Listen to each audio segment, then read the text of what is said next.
یبلو جو ہے عربی زبان میں آتا ہے آزمانا. خلق الموت والحیات لیبلوکم ایکم احسن عملا. یہی معنی ابتلا کے بھی. ابتلا یبتلی آزمانا.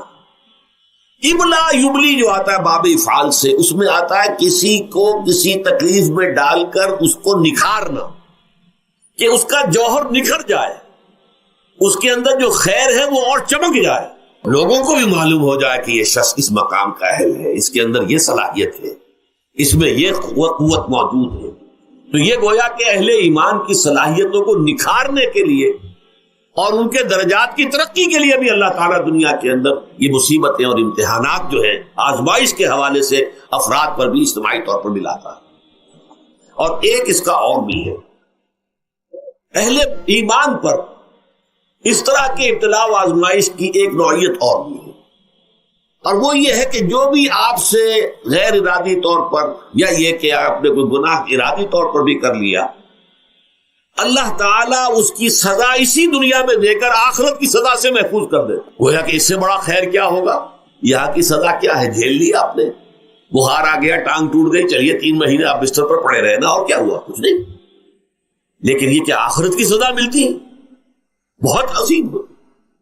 لہذا کفارہ بناتا ہے اللہ تعالیٰ گناہ, ان جو بھی گناہ ہو گئے ہیں, غلطیاں ہو گئی ہیں, ان کا کفارہ اللہ تعالیٰ بندہ مومن کے لیے. حضور کی ایک حدیث ہے, اس کا متن مجھے اس وقت یاد نہیں ہے, کہ مومن کا معاملہ عجیب ہے. اسے کوئی تکلیف پہنچتی ہے, صبر کرتا ہے, وہ اس کے گناہوں کا کفارہ بن جاتا ہے, اور اگر کوئی خوبی ملتی ہے اس پر اللہ تعالیٰ کا شکر ادا کرتا ہے, اس کے درجات بلند ہو جاتے ہیں. تو یہ معاملہ جو ہے اللہ تعالیٰ کی طرف سے بندہ مومن کے حق میں خیر, کہ در حقیقت اس کے ان گناہوں کی پاداش کہ جو اس نے یہاں کر لیے ہیں, یہی دنیا میں دے کر دھو دیا جائے, پاک کر دیا جائے. جیسے آپ کو معلوم ہے دھوبی جو ہے کپڑے کو بھٹی میں چڑھاتا ہے, گرم پانی میں ڈالتا ہے, نہیں ڈالتا, تاکہ اس کا میل نکلے.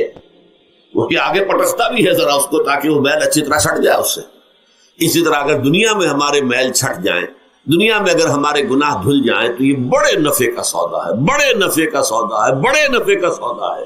اس اعتبار سے آپ غور کیجئے کہ اگر یہ حقائق ہمارے سامنے رہے تو کیا کوئی تکلیف دنیا کی ہمیں بھاری محسوس ہوگی؟ ہمیں تو بتایا یہ گیا ہے کہ عسیٰ ان تکرہوا شیئا وہو خیر لکم وعسیٰ ان تحبوا شیئا وہو شر لکم واللہ یعلم وانتم لا تعلمون. ہو سکتا ہے کہ تم کسی چیز کو ناپسند کرو, ذرا آنے کہ اسی میں تمہارے لیے خیر ہے, تمہیں نہیں پتا. اور ہو سکتا ہے تم کسی چیز کو پسند کرو, ذرا آنے کہ اس میں تمہارا شر ہے, لیکن تمہیں نہیں معلوم. اللہ یعلم وانتم لا تعلمون, اللہ جانتا ہے تم نہیں جانتے. اس حوالے سے سبردم بتو مایا خیش را خدانی حساب کم و بیش را. اے اللہ, اس کو کہتے ہیں تفویض. یہ سورہ تغابن کے درس میں یہ تمام مضامین تفصیل سے آتے ہیں.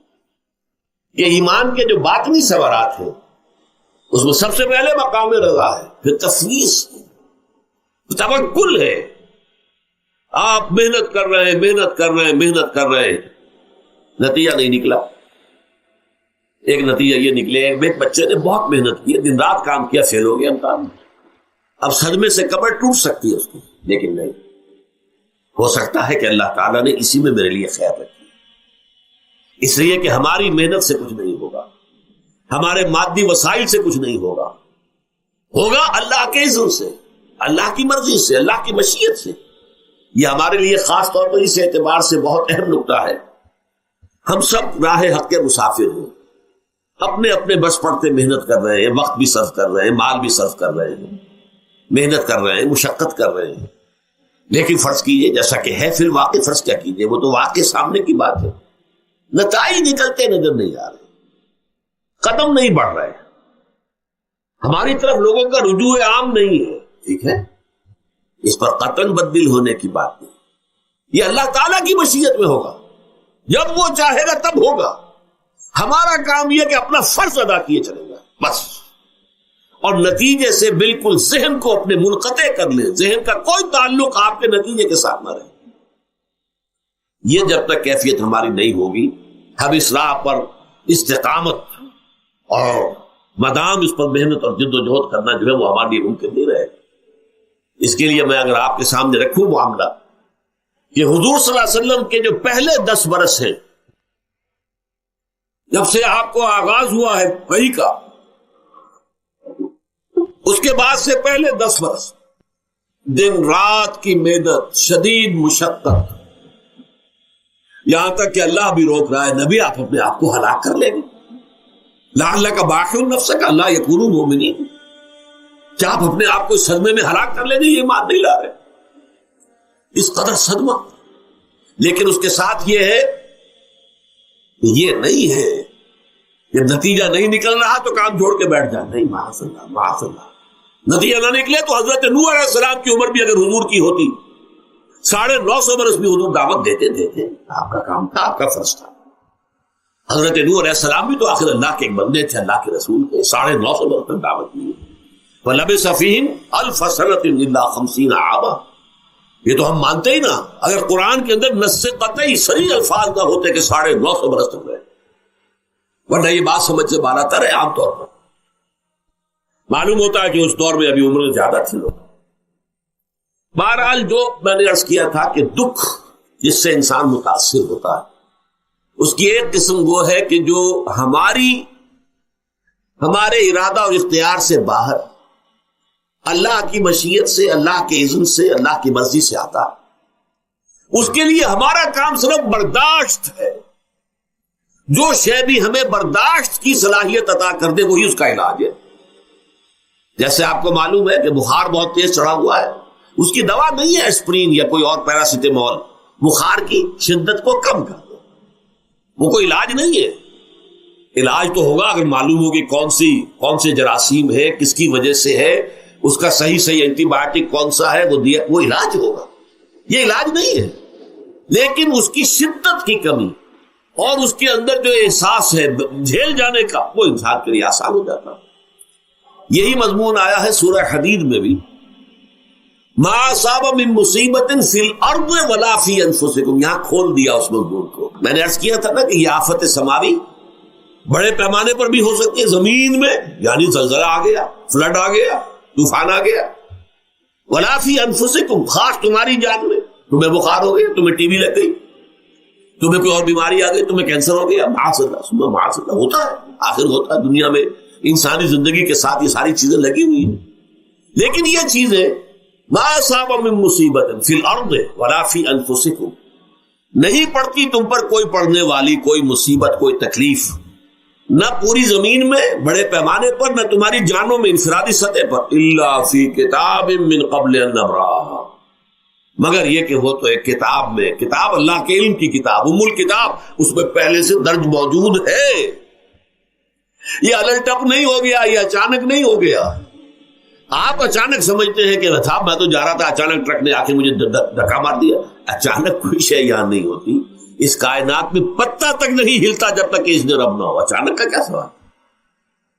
تو در حقیقت جو ہوتا ہے وہ اللہ تعالیٰ کے علم میں پہلے سے ہے، علم میں کامل، ما کان وما یکون، جو کچھ ہوا جو کچھ ہوگا، مستقبل، ماضی، کل کا کل، آنے واحد میں اللہ کے علم میں موجود ہے۔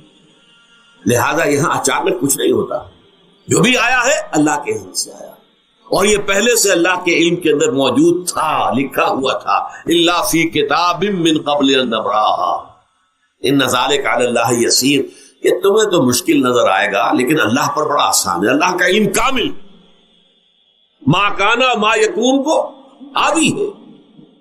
لِکَیْ لَا تَأْسَوْا عَلَىٰ مَا فَاتَکُم، تاکہ تم افسوس نہ کیا کرو ان چیزوں پر جو تم سے چھوٹ جائیں، جاتی رہے، چھن جائیں۔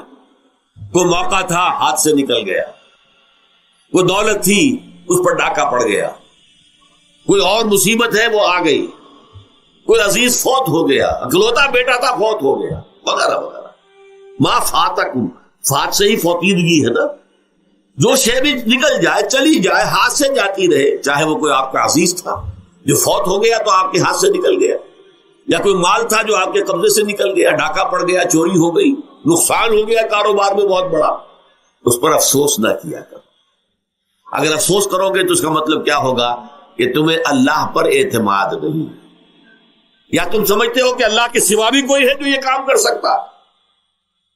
کائنات میں تو ایک ہی کی مرضی چلتی ہے، وہ ہے اللہ۔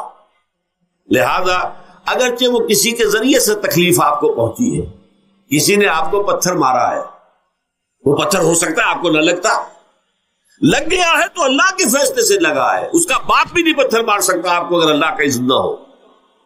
لہذا آپ پتھر مارنے والے کو بھی مجرم سمجھیے، ٹھیک ہے، اس سے بھی قصاص لینے کا آپ کو حق ہے، لیکن یہ جان لیجئے کہ جو آیا ہے پتھر وہ اذن رب سے آیا.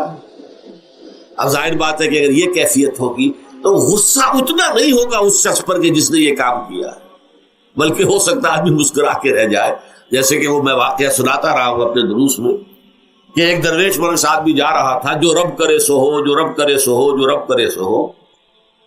کسی شخص نے پتھر اٹھا کر دے مارا، اس کے سر پہ لگ گیا کہ اس نے پیچھے پلٹ کر دیکھا کس نے مارا. اس نے کہا مجھے کیا دیکھتے ہو، جو رب کرے سو ہو، یہ تو رب کے مارے سے. اس نے کہا مجھے تو یہ پتھر رب کے مارے ہی لگا ہے، لیکن میں دیکھ یہ رہا تھا بیچ میں کس کا منہ کالا ہو گیا، اپنے لیے کس نے ایک گناہ کما لیا، اپنے لیے کس نے ایک مصیبت جو ہے وہ مول لے لی، وہ بیچ میں تم آ گئے ہو. پتھر اللہ کی طرف سے آیا ہے، لیکن اس کا عذاب، اس کا وبال تم پر آ جائے.